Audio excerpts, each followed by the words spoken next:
So, first off, let me introduce myself. Hi, I'm some jerk on the internet. And if you watched our stream earlier, Friday night, one of the things 0645-2017 seemed really impressed by was some goober from Answers in Genesis, Canada, having a conversation.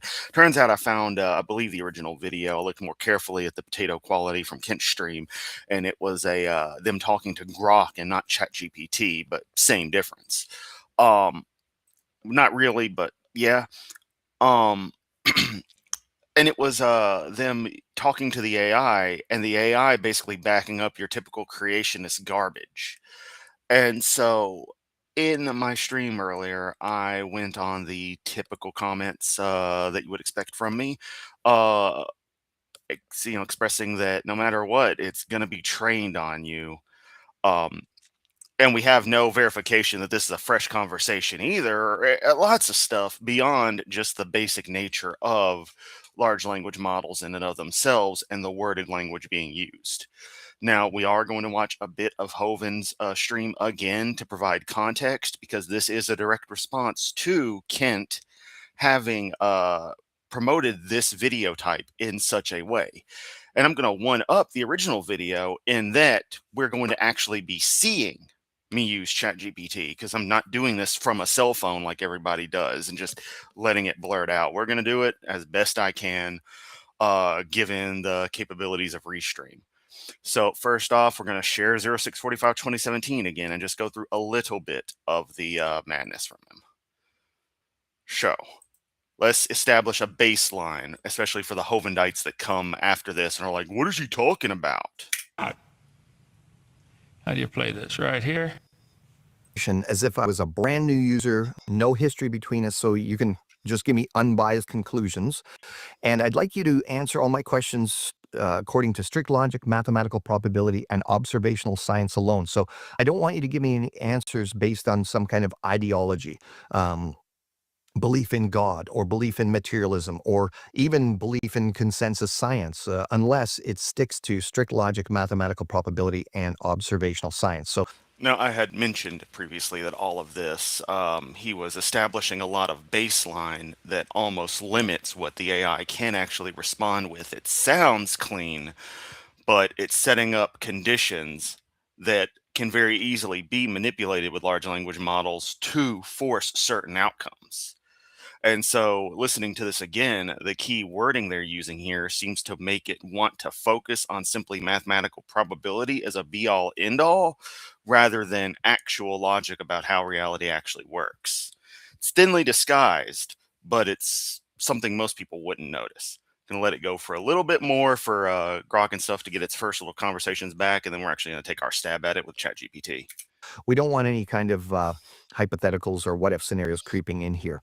And if you could answer me using very brief, concise answers, yes or no answers when you can, that would be great. And try not to repeat my question back when you're giving me the answer. Does that all sound fair, so we can ask some questions and come to some unbiased conclusions here? Yes. Well, that was short and sweet. Okay, so the first questions are going to be... Yeah, this guy's a total freaking prick. Now, I just wanted to establish that Kent had watched the video. He goes through. You have to have that guy. You're backing out. Generation 4, something. GPT. Called Life Coming from Non-Life. And we're just going to skip ahead a little bit, just again to establish stuff. Later, we'll ask some questions about the general theory of evolution. So, we know what the minimal amount of coded functional letters are required to have even the most minimal life form. We've observed that. Now, what is the mathematical probability of any kind of naturalistic chaining mechanism? Because one couldn't appeal to natural selection or genetic mutation when you're talking about the first life form. See, this is the crux of it. He just goes into this stuff. He says we're not going to go with any biases. We're not going to go with anything, but then immediately stacks the deck. It's amazing how blatantly dishonest these fuckers can be. And that's why I'm doing this. So we are going to switch over to a fresh ChatGPT window. Do we have it? Yes, we do. And we're going to go to it. I want to see, I'm hoping this will work out okay. So we're going to try dictation. Let me prep myself, because I tend to ramble when dictating. Anyone who's in my Discord knows this. So Oh, I've got to let it know that I want it to use my microphone. Allow this time. Okay. Imagine this is our first interaction and you know nothing about me. What I want to ask is the actual likelihood of a deity existing out there, according to you, particularly the Christian God, especially the variant associated with young earth creationism, based on how the stories of that religion fit in with observable reality.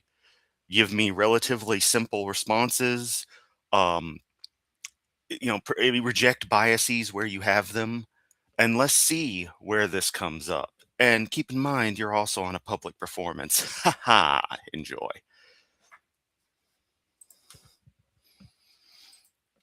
And I intentionally do that kind of crap because it actually gives a sense of humanity to everything. So we're going to fire that up. And this is going to be very awkward. Oh, and this is going to be good once it actually happens. Ooh, I should have told it to be a little more quiet.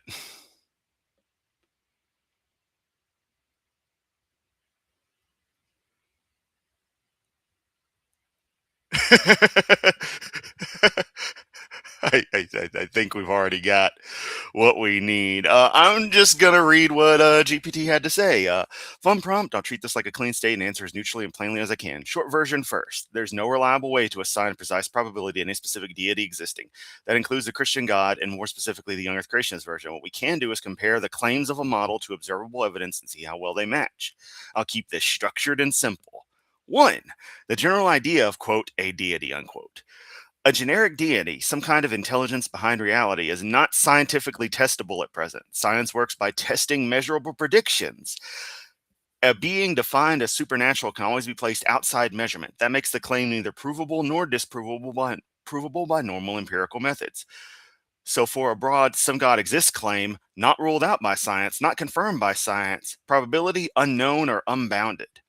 Philosophers would call this an undetermined hypothesis. 2. The Christian God, general theology version. The broader Christian God claim adds more specifics. Personal creator, interacts with history, performs miracles, inspired scriptures, moral authority.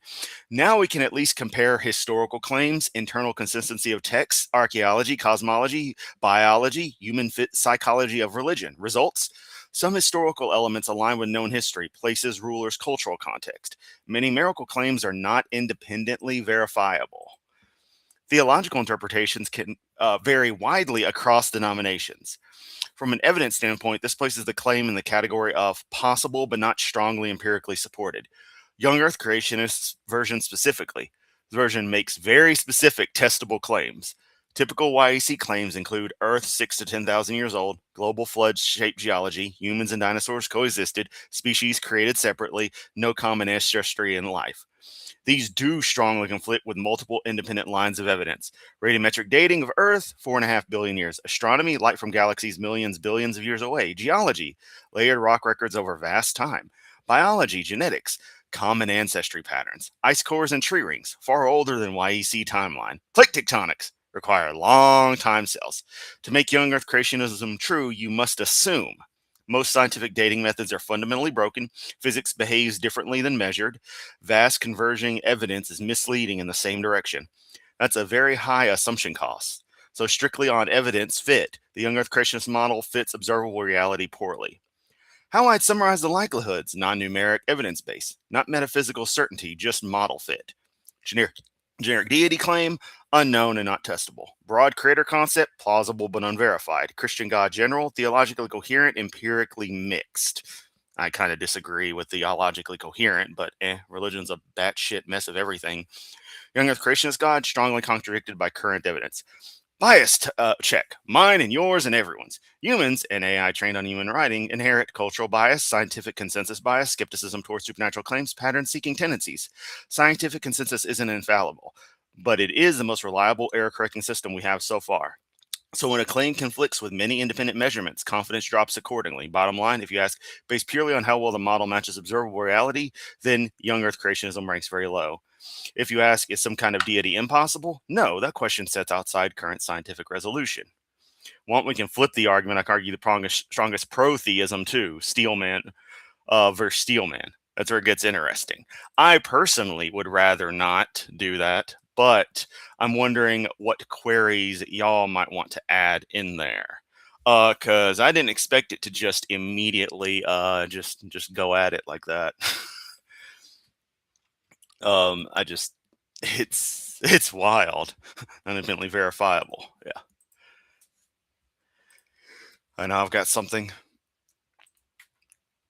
What is your opinion on creationists who use AI models such as yourself with very strong wording to force responses that they want, such as arguing the improbability of life, quote, coming from non life, unquote, period?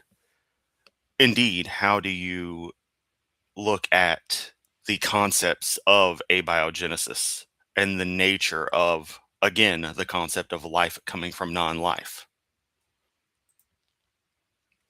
This dictation isn't quite the same as me the speech mode that's in phones, but like I said, I'm doing this on screen, so yeah. It's not a spiffy.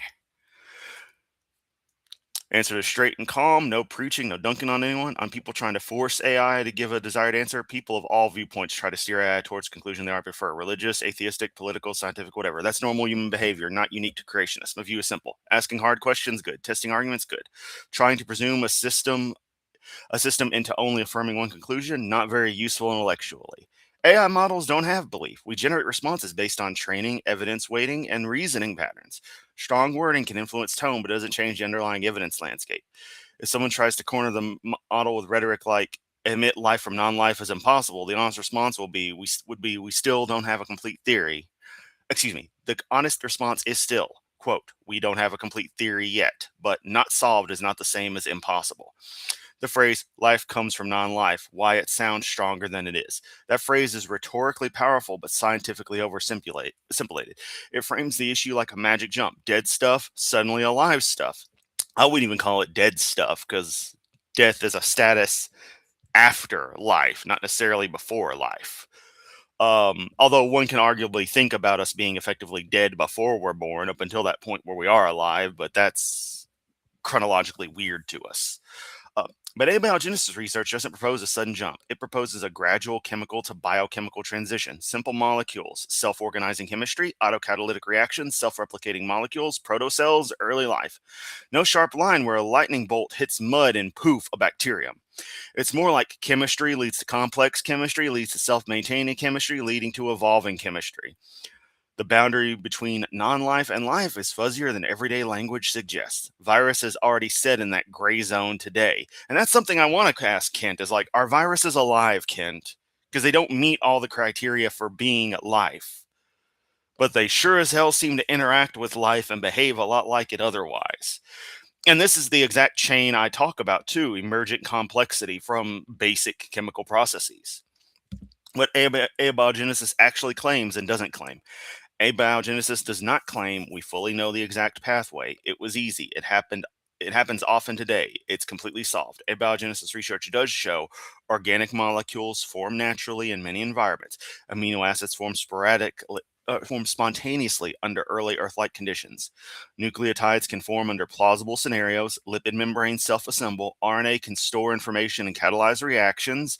I don't like information in this context, but we'll give it that. Autocatalytic chemical networks are real. We are missing steps, but the direction is experimentally grounded, not pure speculation. Probability arguments, common mistake pattern. A frequent creationist style argument goes, the probability of a modern cell forming randomly is astronomically low. That's true, and also not what abiogenesis proposes. It's like calculating the odds of a fully assembled airplane appearing in a tornado, when actual airplane construction is stepwise and selective. Tornado in a junkyard, anyone? Key issues. Probability must be calculated for the proposed mechanism, not a straw man mechanism. Incremental selection changes probability math completely. What I think about abiogenesis is a hypothesis. I don't hold beliefs, but based on evidence fit, it is scientifically plausible. It has partial experimental support. It is incomplete. It is an active research field. It is not ruled out by physics or chemistry. No competing model currently has stronger empirical grounding. That puts it in best current naturalistic explanation. Unfinished but credible. Not proven, no, not absurd, not solved. Philosophical honesty zone. There are three intellectually honest positions someone can hold. Naturalistic abiogenesis is likely. We don't know yet. A supernatural cause is possible. The least defensible claim is science has no answer, therefore X specific doctrine is proven. That's a logical leap, not an evidence step. And it continues to want to try to push strong creationist arguments because it seems to really, really want to discuss that. So we're going to give, I'm going to skim through the chat, see if we got anything interesting.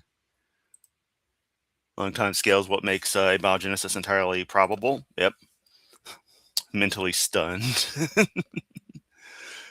Mentally stunted. Clearly, both these liars and cretins just ignore or never learn about the most crucial law and probability, the law of large numbers. Young Earth time scales being too short. Old Earth makes abiogenesis overwhelmingly likely, given its conditions changing over such a long time scale.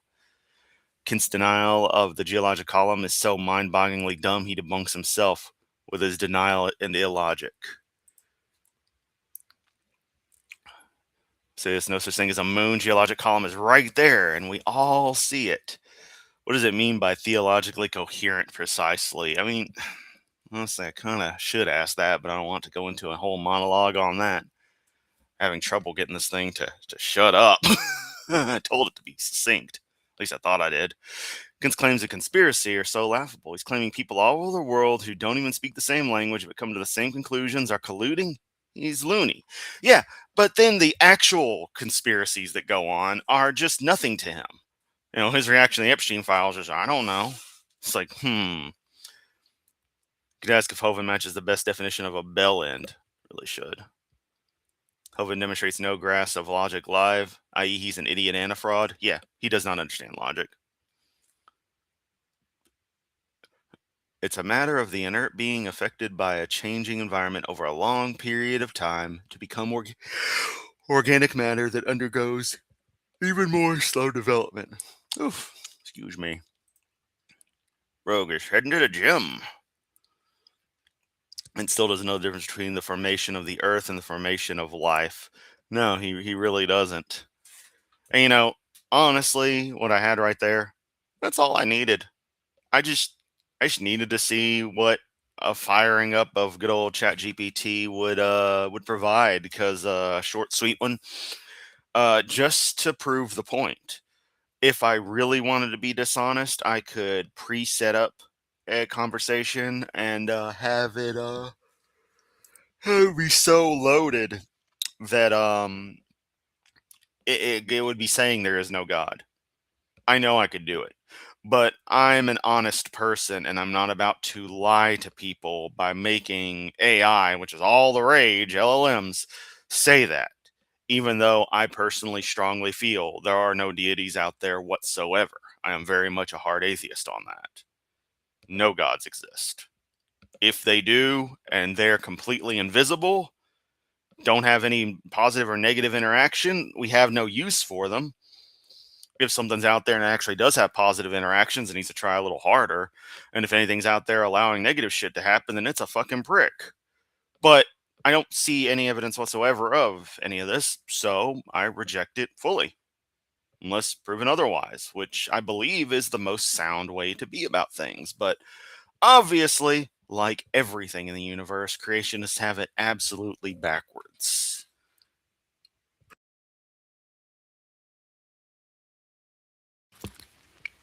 Many things that don't make sense to me suddenly made sense when I learned the law of large numbers. Seriously.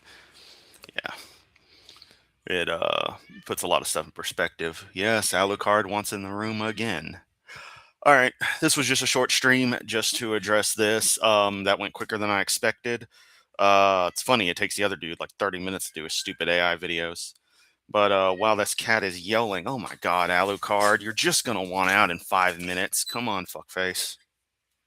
Little asshole. Cats. Why did I rescue you buttholes again? Anyway. Alright, so that's it for this stream. I just wanted to cover this.